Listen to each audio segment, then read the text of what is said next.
Sarah Whitfield stood alone in her kitchen on a Tuesday morning that looked like every other morning of her life, except for one thing. On the counter in front of her sat a stack of papers, signed, sealed, and ready to end a 14-year marriage. Her hand still gripped the pen she had used only minutes before. She had rehearsed this moment for months, imagined how it would feel to finally let go. And yet, standing there in the silence of her own home, she felt nothing like relief. She felt like a woman standing at the edge of something she could not yet name. And somewhere deep inside her, a quiet voice told her this was not over, not even close. She had given up on her marriage long before she ever picked up that pen. The late nights, the distant conversations, the way her husband Michael would leave the room the moment his phone rang, all of it had worn her down until giving up felt like the only reasonable thing left to do. She told herself she was making peace with the truth. She told herself she was finally choosing herself. But peace, as it turned out, was not what waited for her that morning. What waited for her was a sound she was never supposed to hear, coming from behind a door she almost didn't stop to open. Before we dive deeper, let us know in the comments where you're watching from. We'd love to hear from you. And don't forget to hit that subscribe button so you never miss any of our upcoming videos. It happened in the hallway just outside their bedroom, where Michael's voice, low and unfamiliar, carried through the thin wall separating them. Sarah had walked past that door 1,000 times without a second thought, but something in his tone made her stop cold, her hand still resting on the banister, her breath caught somewhere between her chest and her throat. He was speaking to his mother, Diane, in a voice Sarah had never heard him use before. Careful, guarded, almost afraid. And then came 4 words, spoken so quietly she almost missed them. 4 words that would unravel everything she thought she understood about the man she was about to divorce. She did not move. She did not breathe. She stood frozen in that hallway with the papers still drying on the kitchen counter behind her. And for the first time in months, Sarah Whitfield was not thinking about walking away. She was thinking about everything she might have gotten wrong. What she heard in that hallway was never meant for her ears. And yet, it changed the entire direction of her life in a matter of seconds. By the end of this story, you will understand exactly why Sarah says that single moment, standing silently behind a half-closed door, was the moment she came closest to making the biggest mistake of her life. What Michael said that morning was not a confession of love, nor was it the discovery of an affair that so many assume when they first hear this story. It was something else entirely, something that reached back years before Sarah ever walked down the aisle, something Diane had asked her son to carry alone for reasons that would only make sense much later. Sarah did not know any of that yet. All she knew, standing in that hallway with her heart pounding in her ears, was that the man she had just decided to leave was not the man she believed him to be, and that terrified her more than any divorce ever could. She would later describe that morning as the moment her entire story split into 2 versions of itself, the one she had already written in her mind and the one that was actually true. For 14 years, Sarah believed she understood her marriage completely. She believed she knew Michael's silences, his distance, the walls he built between them. But standing outside that door, listening to 4 words never meant for her, she realized she had only ever known the surface of a much deeper story, one that involved his mother, an old secret, and a promise he had made long before Sarah ever entered his life. What happened next would test everything Sarah thought she knew about trust, about marriage, and about the people we believe we understand best.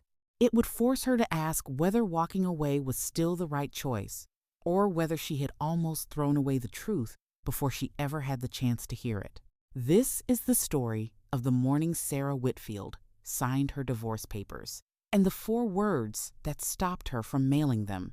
To understand what Sarah heard that morning, you first need to understand who Sarah Whitfield was long before Michael ever became her husband.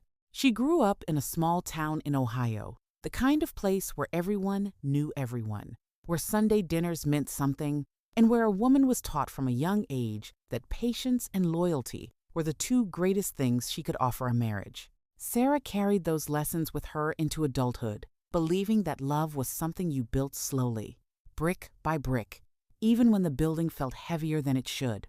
It was that same patience that kept her standing in a marriage that had quietly stopped feeling like one. Michael Whitfield was not the man Sarah expected to fall in love with. He was quiet where she was expressive, careful where she was open, and there were times in the early years when his silence felt like mystery rather than distance. She used to joke that she fell in love with him slowly, the way you fall asleep, not all at once, but little by little, until she woke up one day and realized he was the only person she wanted beside her. What she did not know back then was that Michael's quiet nature was not simply a personality trait. It was something he had learned to protect long before Sarah ever met him. For the first several years of their marriage, life moved the way most marriages do, filled with small joys, small arguments, and the slow accumulation of shared memories. They bought their first home together outside Columbus. They spent holidays with Michael's mother, Diane, a woman Sarah respected but never quite felt close to. Diane had a way of watching conversations more than joining them, and Sarah often noticed how quickly Michael changed the subject whenever his childhood came up. She assumed it was simply a difficult upbringing he preferred not to revisit. She had no idea how much of his past Diane had asked him to keep locked away. The distance between Sarah and Michael did not happen overnight.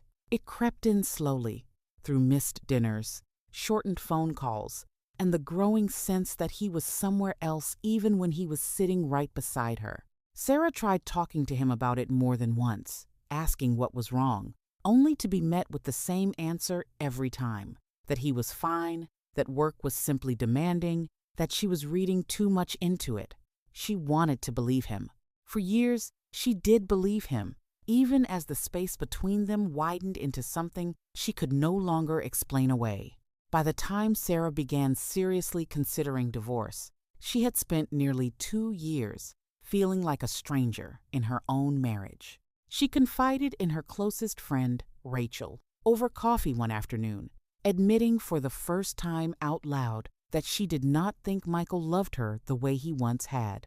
Rachel, who had watched Sarah shrink into herself over the years, encouraged her gently to stop waiting for something that might never come back. It was Rachel who first suggested Sarah speak to a lawyer, not to end things immediately, but simply to understand what her options were should she need them. The consultation with the lawyer was quiet and businesslike, nothing like the emotional collapse Sarah had expected. She remembers driving home afterward feeling strangely calm, as though she had finally given herself permission to consider a version of her life that did not include constant confusion. Over the following weeks, she gathered documents, made quiet decisions, and eventually sat down one evening to complete the paperwork herself. She did not tell Michael what she was doing. She wanted to be certain first, certain enough that no conversation could talk her out of it. What Sarah did not know, as she sat at her kitchen table filling out those papers, was that Michael had been carrying something of his own, something that had nothing to do with another woman and everything to do with a promise made to his mother years before Sarah ever became part of the family. Diane had asked him, quietly and firmly, never to speak of it. Not to Sarah, not to anyone. Michael had agreed, believing he was protecting the people he loved most. He had no idea that his silence, meant to shield his marriage, was the very thing slowly breaking it apart. So when Sarah finally signed those divorce papers that Tuesday morning, she believed she understood exactly why her marriage had failed. She believed the distance, the silence, and the closed doors were simply signs that Michael no longer wanted the life they had built together. She was wrong, though she would not learn how wrong for only a few more minutes. Standing quietly in that hallway, listening to 4 words that were never meant for her ears, 4 words that belonged to a much older, much more complicated story than the one she thought she was living. The night before Sarah signed the papers, she sat alone in her car outside the house for nearly an hour before going inside.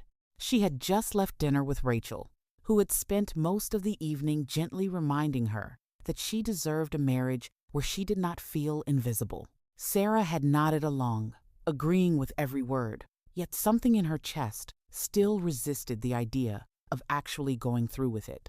She looked up at the house she and Michael had shared for over a decade, the porch light glowing the same way it always did, and wondered how a home could feel so familiar and so foreign at the same time. Inside, Michael was already asleep on the couch, the television still playing quietly in the background. Sarah stood in the doorway watching him for a long moment, searching his face for some trace of the man she had fallen in love with all those years ago.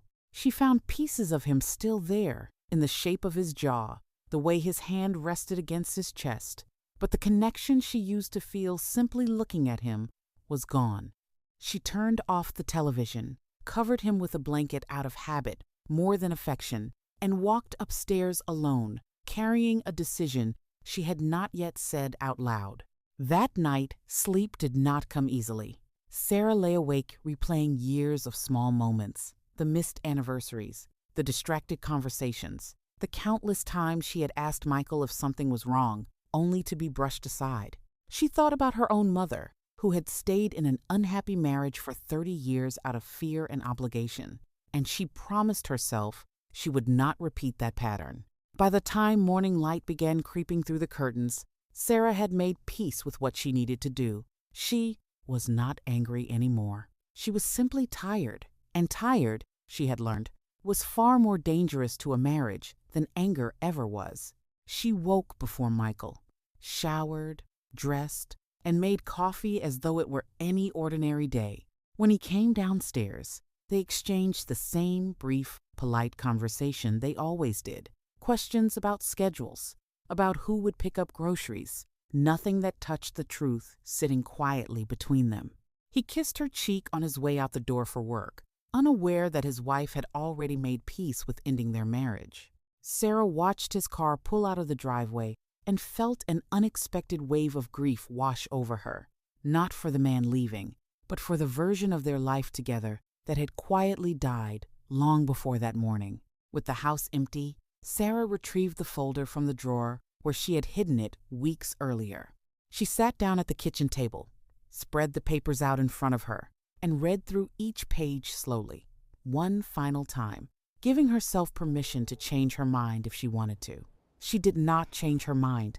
Line by line, she signed where the lawyer had marked, her handwriting steady despite the weight of what she was doing. When she finished, she set the pen down and stared at the stack of papers, waiting to feel the relief she had been promising herself for months. The relief never came. Instead, Sarah felt a strange stillness settle over her, the kind of quiet that comes right before something shifts. She told herself it was simply the emotional exhaustion of the moment, the natural aftermath of ending 14 years of marriage. She had no way of knowing that her life was about to change again within minutes, that the decision she had just finalized was about to be complicated by a truth she never saw coming. She stood, walked toward the hallway to place the folder in her bag, and that was when she heard Michael's voice, low and unfamiliar, coming from behind the bedroom door. He was not supposed to be home. He had left for work less than an hour earlier, and yet there he was, speaking quietly into his phone, in a tone Sarah had never heard him use in all their years together. She stopped in the hallway, her hand resting instinctively against the wall, and listened as Michael spoke to his mother, Diane, in a voice thick with something between fear and exhaustion. Sarah told herself to walk away, to give him his privacy, to finish what she had started at the kitchen table. Instead, she stayed perfectly still, and that single decision changed everything that came next. Sarah stood frozen in the hallway, her back pressed lightly against the wall, listening to a version of her husband she had never met in 14 years of marriage. Michael's voice was low, almost pleading, stripped of the careful control he usually carried into every conversation. She could not make out full sentences at first, only fragments, broken pieces of a conversation clearly meant for no one but Diane. Her heart pounded so loudly she worried it might give her away.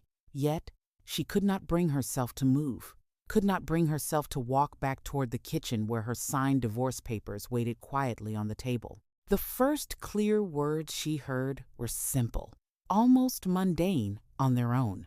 Michael said he could not keep doing this alone anymore. Sarah assumed in that first instant that he was talking about their marriage, about the same exhaustion she herself had been carrying for months. A strange, unexpected ache moved through her chest, the realization that perhaps he had been struggling too. In his own silent way, she leaned slightly closer to the door, still hidden from view, needing to understand exactly what alone meant to a man who rarely admitted weakness to anyone, least of all his own mother. Diane's voice came through faintly on the other end, tense and hurried, though Sarah could not make out her words clearly. Michael's response, however, came through with painful clarity. He said he did not know how much longer he could protect her from the truth, and that Sarah deserved better than years of carefully constructed silence. In that moment, everything Sarah believed about their marriage began to rearrange itself in her mind.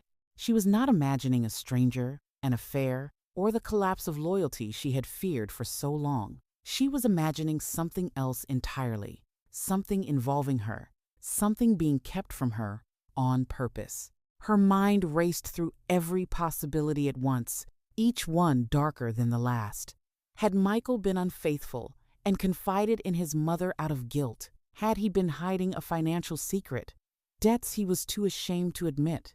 Had something happened to his health that he had chosen not to share with the woman he had just decided to divorce? Sarah's hands trembled slightly against the wall as she strained to hear more, desperate now not for confirmation of her decision to leave, but for an explanation that might finally make sense of years spent feeling shut out of her own marriage. Then came the 4 words that would replay in Sarah's mind for the rest of her life. Michael's voice cracked slightly as he said them, quiet but unmistakable. She can't know yet. Sarah's breath caught in her throat. She can't know yet. Not she doesn't love me. Not I don't love her. Something specific, something deliberate, something being withheld from her on purpose, and by the sound of his voice, something Michael himself was struggling to carry alone.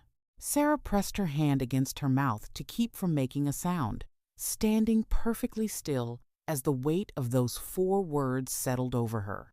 She wanted answers immediately, wanted to push the door open and demand to know exactly what she was not allowed to know yet, but something stopped her, an instinct she could not fully explain. Instead, she quietly stepped back from the door, retreating down the hallway as carefully as she had approached it, her mind spinning with questions she was not ready to ask out loud. She returned to the kitchen table where her signed divorce papers still sat waiting, but she no longer saw them the same way. For the first time in months, Sarah was not thinking about ending her marriage.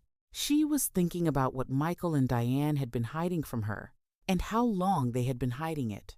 She sat down slowly, staring at the papers without truly seeing them, replaying the conversation over and over in her mind, searching for clues she might have missed over the years. Every distracted phone call, every sudden trip to visit Diane, every time Michael changed the subject when his childhood came up, all of it now felt connected to something larger than she had ever imagined. Sarah realized, sitting alone in that quiet kitchen, that she had spent years assuming the worst about her marriage, when the truth might be something far more complicated, something that had nothing to do with love fading, and everything to do with a secret she was never meant to overhear. For the rest of that day, Sarah moved through her house like a woman living in 2 separate realities at once. In one, she was a wife who had just signed divorce papers, ready to close the door on 14 years of marriage. In the other, she was a woman who had just overheard 4 words that made her question everything she thought she understood about her husband. She did not mail the papers that afternoon. She told herself it was simply exhaustion, that she needed one more day to think clearly. But the truth was far simpler than that. Sarah could not walk away from Michael without first understanding what he and Diane had been hiding. She began quietly, the way any careful person would, replaying old memories rather than confronting anyone directly. She thought back to the sudden trip Michael had taken to visit Diane 8 months earlier, a trip he described only as helping his mother with paperwork, though he had returned looking pale and distracted for weeks afterward. She thought about the manila envelope she had once seen tucked inside his desk drawer, quickly closed the moment he realized she had noticed it. At the time, she assumed it was simply financial documents, boring and unremarkable. Now, sitting with those 4 words echoing in her mind, nothing about that envelope felt unremarkable anymore. Rachel noticed the shift in Sarah almost immediately when they met for coffee 2 days later.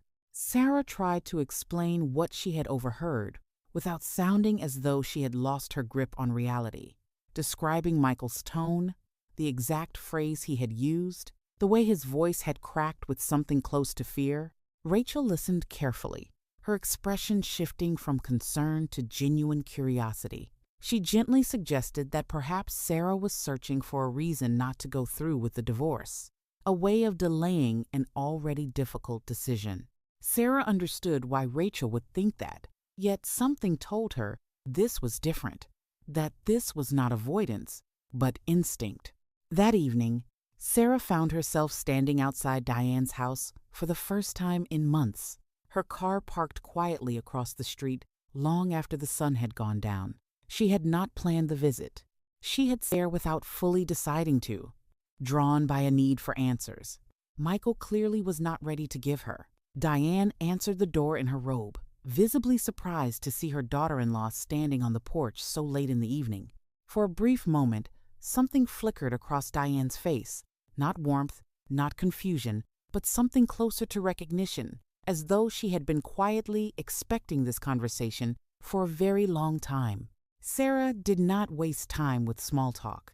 She told Diane plainly that she had overheard part of the phone call, that she knew there was something being kept from her, and that she deserved to understand what it was before making any final decisions about her marriage. Diane's expression hardened briefly, before softening into something Sarah had never seen from her before. A tired kind of sadness that seemed to carry years of weight behind it. Diane invited her inside, closed the door quietly behind them, and told Sarah that what she was about to hear was not hers to know, not yet, but that keeping it from her any longer would only cause more damage than the truth itself ever could. Diane began slowly, choosing her words with obvious care, explaining that the secret had nothing to do with another woman, nothing to do with money, and nothing to do with any failure of loyalty on Michael's part. It went back further than their marriage, back to a decision made when Michael was still a teenager, one that had shaped the quiet, guarded man Sarah had spent 14 years trying to understand. Diane hesitated before continuing, glancing toward a small framed photograph on the mantel, one Sarah had walked past 100 times without ever really noticing it. Whatever the truth was, it clearly involved more than just Michael and his mother, and Sarah suddenly realized she was not prepared for how deeply this secret might reach into her own life. Before Diane could finish explaining, headlights swept briefly across the living room window, and both women turned to see Michael's car pulling into the driveway outside. Diane went pale, quickly standing and telling Sarah that Michael needed to be the one to finish this conversation, that some parts of the story were his to tell, not hers. Sarah felt her pulse quicken as she heard the front door open moments later. Michael's footsteps slow and hesitant once he realized his wife was standing in his mother's living room. He looked between the two women, understanding immediately that the secret he had spent years protecting was no longer entirely his to control. In the weeks that followed, Sarah did not immediately tear up the divorce papers, and she did not immediately promise Michael that everything between them would return to normal. Instead, she asked for something neither of them had truly practiced in years: honesty, even when it was uncomfortable. She told Michael that she needed to be part of whatever came next with Emily, not kept at a distance the way she had been kept from the truth for so many months. Michael agreed, relieved to finally share the weight he had carried alone, and together they began the slow, uncertain process of figuring out what a relationship with his daughter might look like. Sarah met Emily for the first time 3 weeks later in a quiet coffee shop just outside Columbus, the same city where Sarah and Michael had built their entire life together. She remembers feeling nervous in a way she had not expected, unsure whether Emily would see her as an outsider, inserting herself into a reunion that was not hers to claim. Instead, Emily greeted her warmly, admitting she had wondered for years what kind of woman her biological father had chosen to spend his life with. The conversation was awkward at first, filled with careful questions and long pauses. But by the end of that first meeting, something tentative and hopeful had begun to take root between them. Diane, for her part, eventually admitted to Sarah that she had spent years believing silence was the safest way to protect her son, a belief shaped by her own difficult choices as a young mother decades earlier. She apologized, not just for the secrecy surrounding Emily, but for the years of guarded distance Sarah had felt from her as well. Sarah found herself surprised by how much lighter that apology made her feel, as though an old unspoken tension between them had finally been allowed to dissolve. Diane began joining Sarah and Michael for dinner more often, no longer the quiet, watchful presence she had once been, but someone actively trying to make up for lost time. As for the divorce papers, Sarah eventually placed them in a drawer rather than the trash, unwilling to pretend the entire experience had not permanently changed her understanding of her marriage. She and Michael began attending counseling together, not because their love had disappeared, but because she recognized how easily two people who loved each other could still lose sight of one another beneath years of unspoken fear. Slowly, the distance that had defined their marriage for so long began to close, replaced by conversations neither of them would have imagined. Having a year earlier, conversations about fear, about protection, and about what honesty actually requires from two people who choose to stay together. Looking back now, Sarah often says that the 4 words she overheard that morning were not the end of her marriage, but the beginning of a version of it she never knew was possible. She admits that had she mailed those papers just 1 day earlier, she might never have learned the truth at all, might have spent the rest of her life believing Michael simply stopped loving her, when in reality, he had been quietly protecting a secret he did not yet know how to carry into their shared life.